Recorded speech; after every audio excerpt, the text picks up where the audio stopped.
Is AI and ChatGPT a threat to your future in the legal profession, or could it be your most invaluable ally? In this episode, we'll talk about the potential impact of AI and ChatGPT on the legal profession, and we'll highlight practical strategies to help you use these technologies responsibly in your practice. In doing so, I hope to help you see how ChatGPT is not really a replacement for your legal expertise, but is a tool to augment your capabilities. I'm Ramesh Chettiarchi, and this is Legal Practices at Scale, a podcast exploring one resource, strategy, or insight that has informed my commitment to modernize my practice, and one step you can take to implement these learnings into your own journey. I'm confident that together we can find ways to create sustainable and successful practices that excel in client service and that enhance personal well-being. Let's begin. For generations, society has held lawyers with high esteem, highly regarded for their understanding of the law and their ability to navigate the legal system.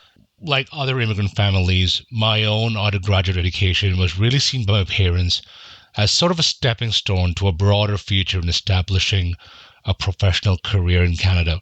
This is obviously a dream that continues to be shared by many Canadians and other immigrants today.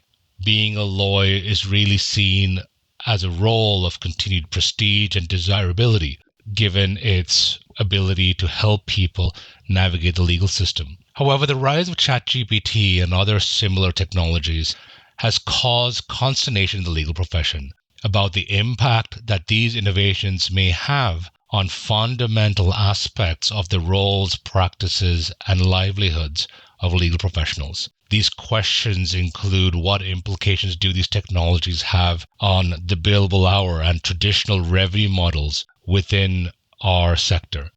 Or what are the ways that these AI tools will transform the way that legal services are delivered to clients, and how clients' expectations are going to be transformed as a result of these technologies?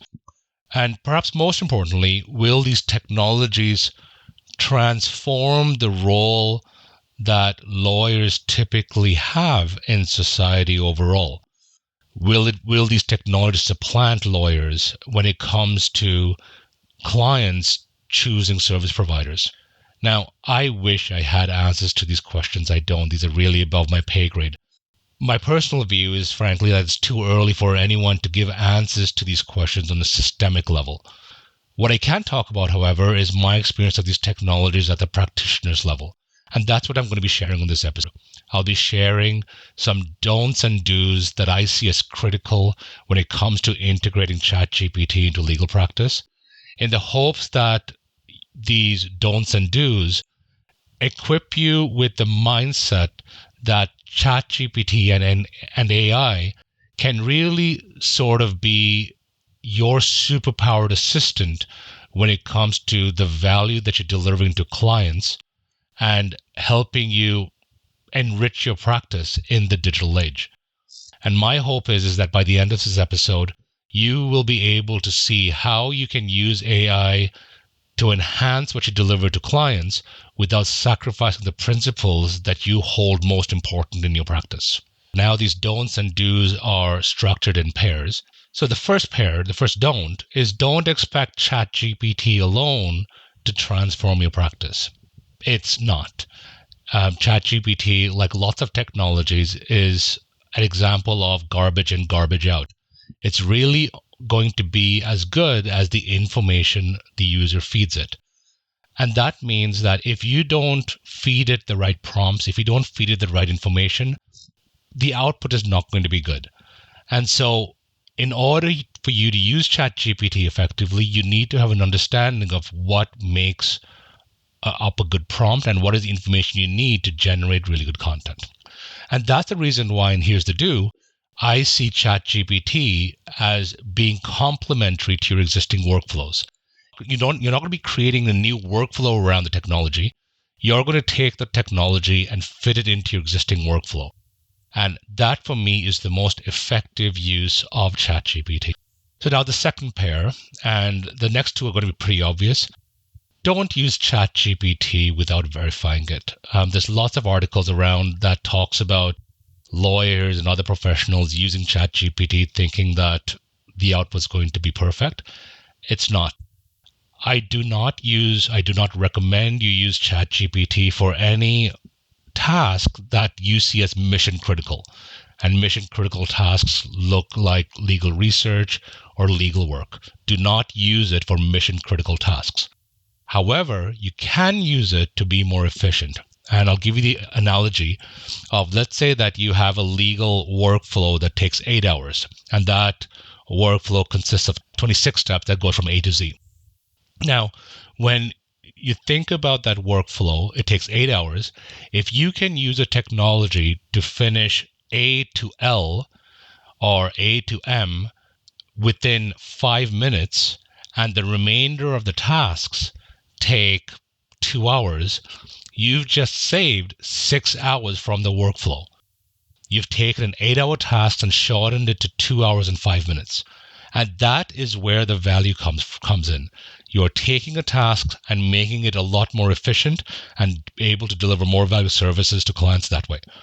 Now, another obvious pairing, don't use ChatGPT and put client information or confidential information into it. You, as a lawyer, have professional obligations. Those obligations include keeping information confidential. That's why you should not be putting clients' names, clients' addresses, anything to do with a client that can be linked back to a client. Do not put it into ChatGPT. What you can do, however, and this is what I would suggest, is anonymize data. That way you can satisfy your obligations to keep clients' information confidential and deliver value to clients at the same time. The second last don't is the idea that you should not be trying to do too much with one prompt. Now, remember the first don't and do was the idea that you have to know how to prompt effectively. Fact of the matter is it's going to take time to learn to. So at least when you're starting out, keep prompts simple. Set clear objectives, ask concise and clear questions, and don't try to do too much within one single.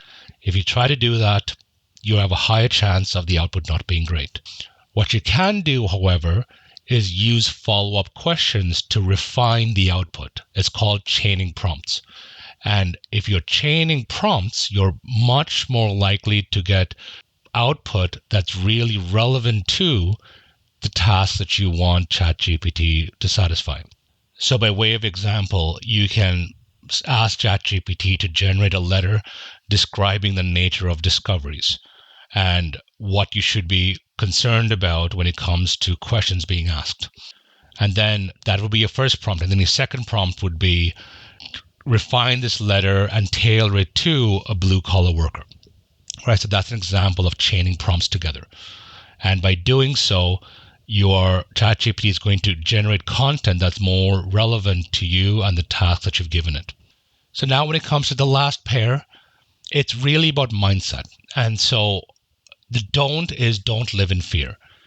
As lawyers, we are really conditioned to think in silos. We really want our practice to imitate the practices and the professionals that have gone before us, which inherently means that there is only one way to do things, that of our predecessors, and anything new is risky and should not be considered. That mentality, when it comes to a technology like ChatGPT that has the potential to transform our practices, it's going to hold you back in this age of innovation.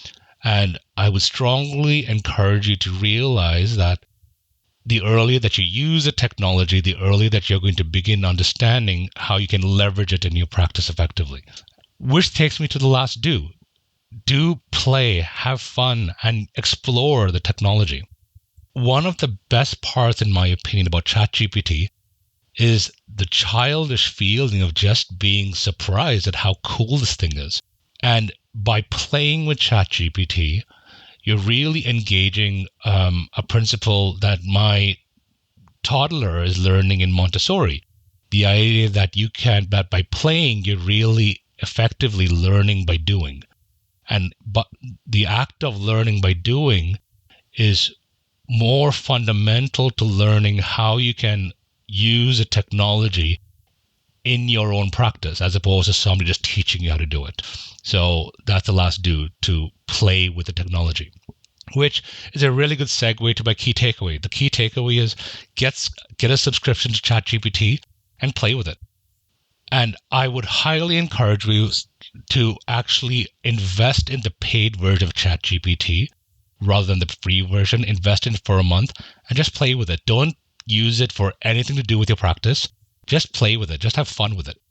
And after that month, you are going to be surprised at how much your mindset is going to shift about how you can use it in your practice. And that's where you're going to be more interested in learning more about how you can use it in your practice. Legal Practices That Scale is really about creating the resource I wished I had when I started up my firm, a platform to learn how to build a solo practice that's both successful and aligned with my well-being. And if this mission resonates with you, here's how you can support us. First, share your thoughts on social media with your colleagues or your mentors. By doing so, you'll help us build a community of forward-thinking legal professionals. Second, subscribe to the podcast. A simple click might mean nothing to you, but it helps us know the content that we share is valuable to you. And lastly, if you want more assistance in applying these insights into your practice, we've got a couple of ways to help you out. First, we've created supplements to each podcast episode featuring downloadable resources that help listeners tailor the learning being shared into actionable strategies for their practice. Designed for solo lawyers just starting out, our Solo Practice Essentials is priced at less than $20 a month and is really useful if you're looking to build a sustainable practice and for a budget. For more experienced lawyers, we offer quarterly accountability experiences that feature structured frameworks, monthly webinars, and AI tools to help lawyers modernize their practices.